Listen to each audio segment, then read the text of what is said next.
what do organizations currently do to handle reputational disasters? So who has an answer for this? Look at your experience. If you faced it earlier, try to identify what has been done in the past. So you can write in one word also. Okay, what was done in your knowledge, and why we are doing this, because we want to interact and know how to deal with this. Right? I'm going to share some very novel strategies, and you will find it very powerful. But my question is, how is it currently being handled? Siddharth Ghosh identify the issue and find past precedents, safety measures. What safety measures? What past precedents? What is the past precedent that they do? Changes in marketing strategy. How does a negative, which marketing, product marketing strategy? But they are saying bad things about the company to work at. They're not saying bad things about the product. Of course, if the company is a bad place to work at, then a lot of customers identify with the culture when they buy the product, and they will be like, no, we will not buy it. Yeah. So you will have to address this in the marketing strategy. Okay. But companies don't deal with it like that. Companies don't create safety measures. Okay, they may not use it as a feedback mechanism, and even if they do, they expect shouldn't the employee tell you privately, this is the problem, this is how many 20,000 issues I have with you? But why do they go out and say it? Right? How does it help? It harms the company. And companies don't do this. Training of current employees, okay, but how do they train them? There are gaps. If the negative review has come, you can tell the employees who remain that, boss, isne galat likha hai, this is not correct, you have to write like this. But that will not have effect. If there is somebody angry and upset with the organization, they'll still put negative reviews, right? So if such issues had been faced earlier, then okay, got it. So can we just acknowledge that there may be some opportunities to learn more about, to identify what gaps can be plugged in when we implement this process? Right? And we need to know the practices, we need to know the good past or whatever are the best practices. Okay, Hariharan S, you are saying obtain restraining orders if you know the person. Okay, and what if you don't know? Good, you are thinking. Preeti, addressing to employees by management. Yeah, this is damage control. Addressing employees by management after negative review has come or a negative press release has gone, then it is damage control. Apart from damage control, what are the remedial actions and what are the preventive actions? So we're going to say we'll divide it into two formats. But right now, you should know this, that organizations pay lakhs to online reputation management firms and public relations firms.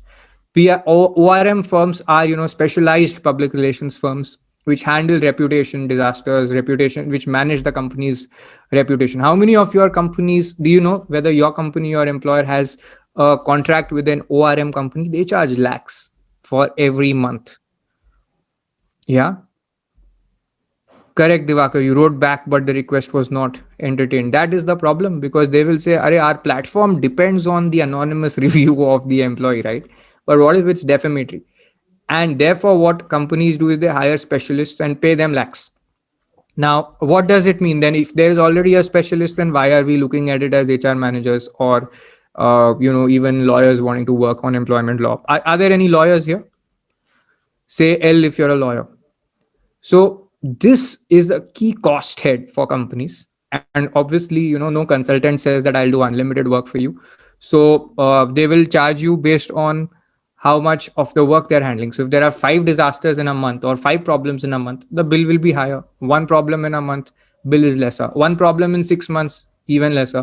If the company in its history hasn't faced these issues because you had better HR practices, you might be saving the company tens of lakhs. Okay. So, and the company may never feel a need.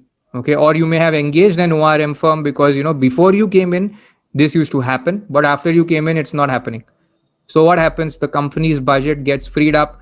You can get those incentives, you can grow. And obviously, when you're handling reputation online, there's also something you have to do offline. You have to explain to the employees what's happening, all of that, a lot of stuff you have to do, right? And you have to deal with harm. All of that doesn't happen. Uska cost is not measured.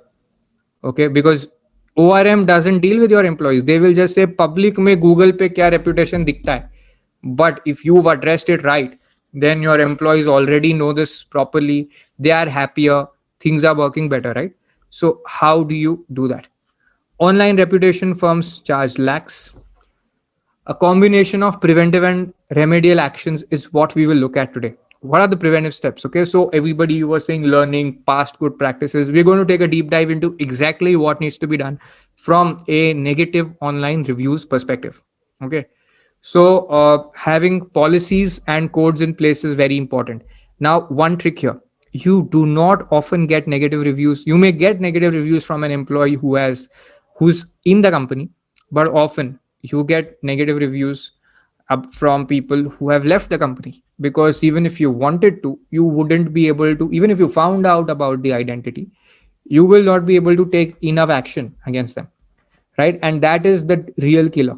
And over and above that, they will write anonymously. Agreed? If you agree with this, write A. Okay, now what does that mean? Because most of you will think that in our policies, what will we say? Till the person is working with me, this is what they should do, right? What happens after they leave? Now you should know that contract law governs your policies also. It actually allows you to have a policy in force which will cover situations after the employment is over. Okay, after employment is over, uh, you can still have provisions in your code of conduct and the employment contract which say that these provisions survive the completion and the termination of this agreement. Okay, and I am not giving you any, like, anything hidden secret, no treasure. It is clear for lawyers. There will be no doubt about it. If you show a lawyer or a judge this, okay, in court, they will be like, huh, this is valid, because there are already many other things which apply, okay, to the employees. Things like confidentiality, things like how to resolve disputes, provisions around assignment of intellectual property. But in the HR space, we have not looked at what do we want to survive the termination of the contract. Now we've identified one area: negative reviews. So we want employees not to post negative reviews, right? Now we look at how to get them to do that, because you can't force people, right? But how do you get them to agree and all of that? I will give you some inputs on that. Okay, so one of the things is that taking what are the key elements right now, and I will get into detail. Okay, so one is to have the right policies and codes in place. I'll get into those in detail. Taking enforcement if action if there's a breach. It doesn't mean that you have to, have court proceedings going on for 15-20 years. You take 2-3 steps. Start with legal notice, then you follow up with a court proceeding, inform the new employer, inform the platform that this is what's being done. After you do 2 or 3 steps, then what happens is that you start to get some results.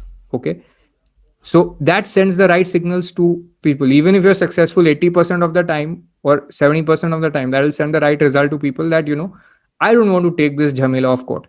But if you don't do anything, every employee will be like, this company doesn't do anything. What's the problem if I write my honest opinion? I have freedom of speech. Okay, so you want to send the right signals by taking some enforcement actions. Remember to honor your commitments.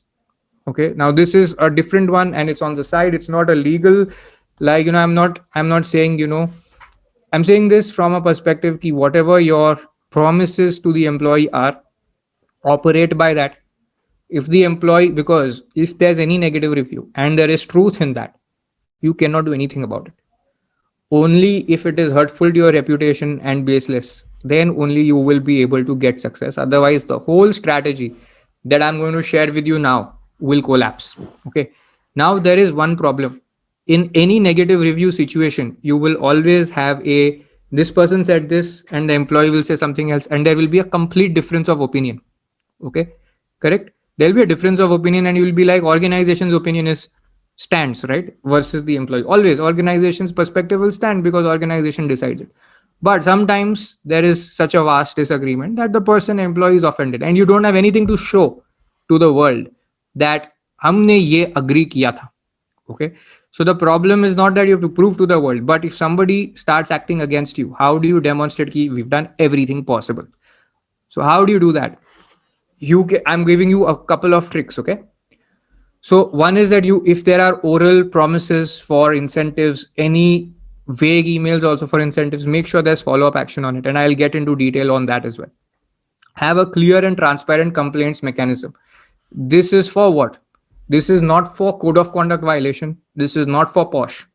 Okay, this is not for sexual harassment. This is for company feedback to be taken. So a lot of this is lip service that companies maintain. Do get feedback, 360-degree review from managers, all of that. No, have over and above that a complaints mechanism where you can spot grievances. And there is no law on this. This is a human approach thing where you have a layer, you call it a formal thing, and you say that people who have grievances can approach HR on this, and you can run it like a formal setting where you record the complaint, you record the opinion, the decision, and you record what the management says, and you put things in writing. Okay, and you get it countersigned by the employee. Okay, or you at least deliver a copy to the employee of what has been decided. What does this do? If there is a reputational hazard, look, an employee may not be happy with what you did and they may leave the company. Okay, but this will happen straight away. It excludes any likelihood that a manager will try to do something stealthily and then get away with it. It excludes key HR will not know when something is done. You will clearly say to everybody, this is what we are going to do when we have a complaint. No manager is to cross the line after that and make any empty promises to the employee to retain them. If an employee is unhappy, they will leave immediately. But this will not keep festering over time, leading to more and more stress and tension, and it distances the organization from the employee because you from the issue. Because you can say, if somebody says organization is like this, you'll say, no, we have a complaints mechanism, we got a complaint, this is how we resolved it. So, and the employee accepted it, we even implemented it. So now if the employee is unhappy, they can choose not to work, and that is acceptable as a reasonable thing, right? You'd always say this is acceptable, right? If an employee doesn't agree with you, they can leave, and they don't have any reason to be angry, they'll just leave, right? Comply with your legal obligations, because this is a very strong defense. I have complied with everything under the contract. Okay, usually the places where people falter, I'll tell you where they falter, are salary increments, bonuses, promotions. Okay, salary increments, incentives, and promotions. These three are the areas where people falter.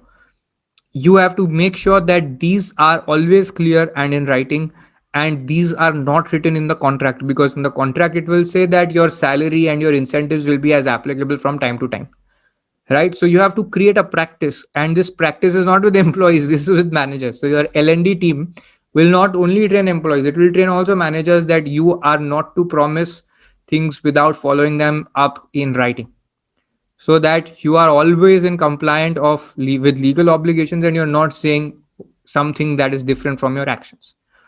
All communication about discretionary incentives, promotions, all of that must be in writing.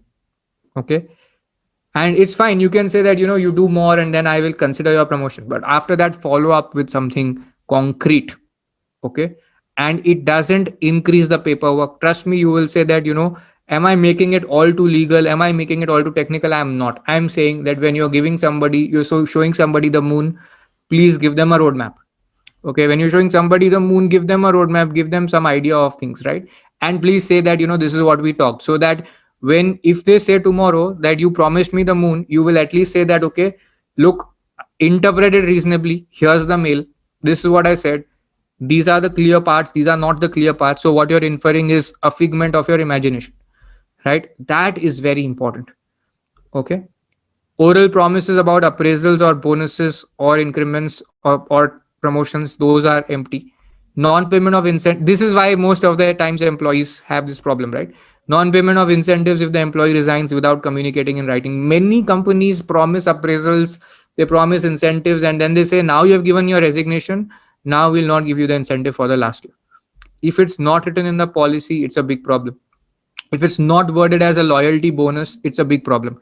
If your salesperson has performed and met his target for last year, and you are paying the annual bonus after 3 months, okay, so till March, let's say till March 2020, they have met the performance target. In June 2020, you're paying the annual bonus, but on 15 June, they gave you resignation letter. And you say that tumhara past amount is not payable. This usually is not worded in writing beforehand. You never communicate this to the employee. The first time they hear it is when they are given the resignation. That's a big problem. Okay, so you want to have a clear policy on it, that bonuses will be paid only if the employee has not served a pending resignation notice. Okay, if you want to follow that, that is. Okay, obtain a clear agreement when you replace an old incentive program with a new one. Even if it is sent over email, it's fine if you do over email. Just tell the employee, send me an acknowledgement please that I understand this. Create published performance improvement program. So like you have your code of conduct and policy, you will also have a published performance improvement program, should be accessible on your employee portal or code of conduct. Okay, in-person meetings need to be documented with minutes. There needs to be a memo or a meetings of minutes where you are actually saying who's present, what was communicated to the employee, what did the employee say on that. Okay, and the employee may completely disagree. Okay, the biggest problem here is that you think that if I say X, employee says no, I don't agree, then why will the employee sign, right? So you record the employee's dissent. I said this, manager said this, employee didn't agree, record it. And then you say that employee signs what?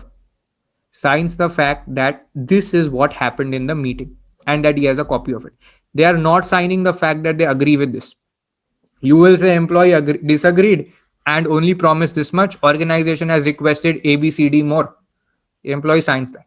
Doesn't mean employees agreed to do that. It just means that employee has been given this information.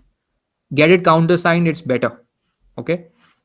So every meeting will have a memo or a meeting memo basically. Okay. Minutes need to be shown to the employee. Get the countersign.